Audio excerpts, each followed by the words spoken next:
The amazing skill Giannis Antetokounmpo has that no one talks about.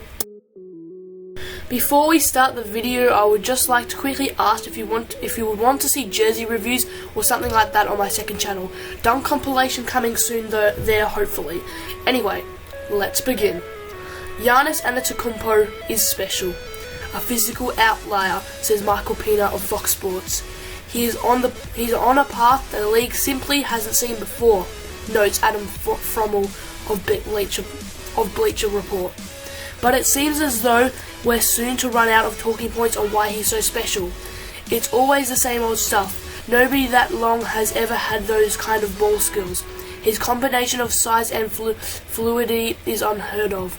The fact he can protect the rim on defense and run pick and rolls on offense may truly revolutionize the NBA for years to come. Blah blah blah.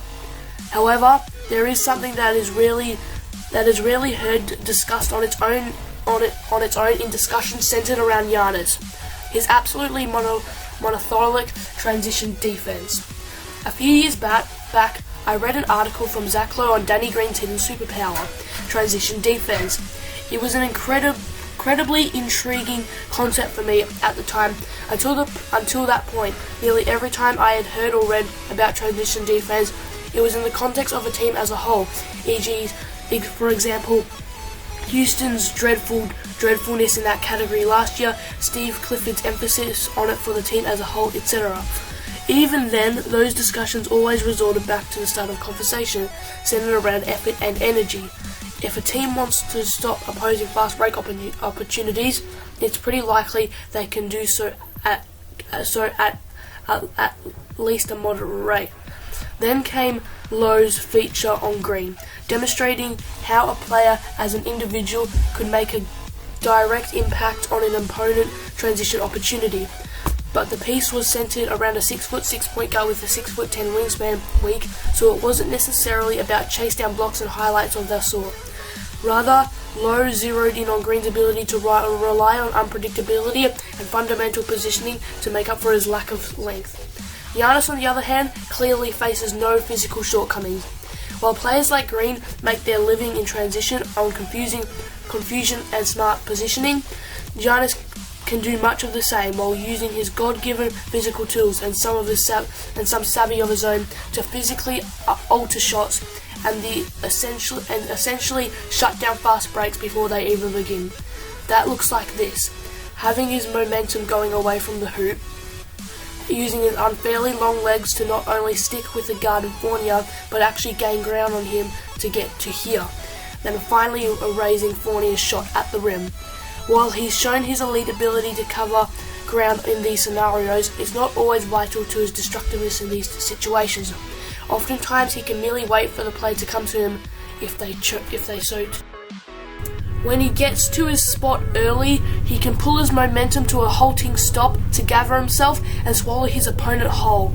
Highlight reel blocks aren't the only way for his impeding presence to be felt.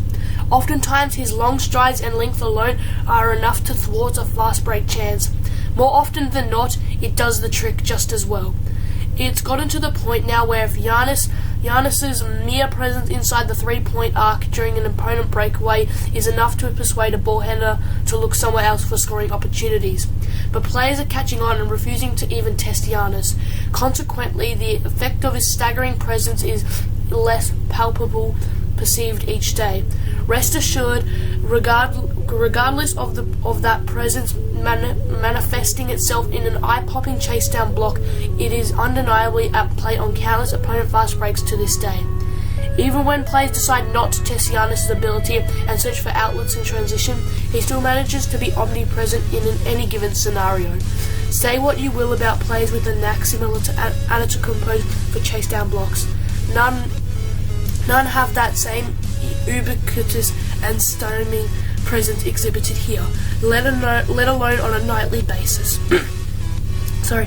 It's a presence that's incredibly rare in the NBA and is the product of those same things we always talk about with Giannis. His incredible length matched with remarkable agility and body control. His incredibly elastic legs that allow him to wait patiently for the player to rise up for a layup and then almost instantaneously reach the peak of his jump. Couple those things with a player who's already demonstrated adept timing as a shot blocker, and you're left with a lurking fire-breathing wrecker of all worlds and mutants, breathing down on your neck on nearly all your team fast break opportunities. In a league where pretty much all teams find their most efficient looks in transition, that's an awfully imposing tool to have for any team, especially as they often lead to transition opportunities going the other way. And when Giannis can be monumental force in both of those facets in the same sequence, and at that point I guess the only rational response is to run for cover as fast as you possibly can. Just make sure when you look over your shoulder you don't see 7 feet of flailing limbs in pursuit. That tends to be problematic for some people. So thank you guys so much for watching. I hope you enjoyed this video. Giannis is an amazing player that just might break the NBA. If you don't know what I'm talking about, watch a little more in-depth video on Michael Zemba's channel. He made a video on him and I loved it, and I got some info from there, so go check it out. I also have an Allen Iverson what if out next, hopefully. I have promised it for a long time, so it should be out soon. One last thing before I finish, I am absolutely loving the discussion on over who's going to win MVP. You guys have made me so excited to know that my subscribers are actually taking in my stuff and responding in the comment section. Thanks so much. I might set up a poll so you can go and vote on who is better. Thanks again for watching. Please like, comment, and subscribe. And peace out, my friends.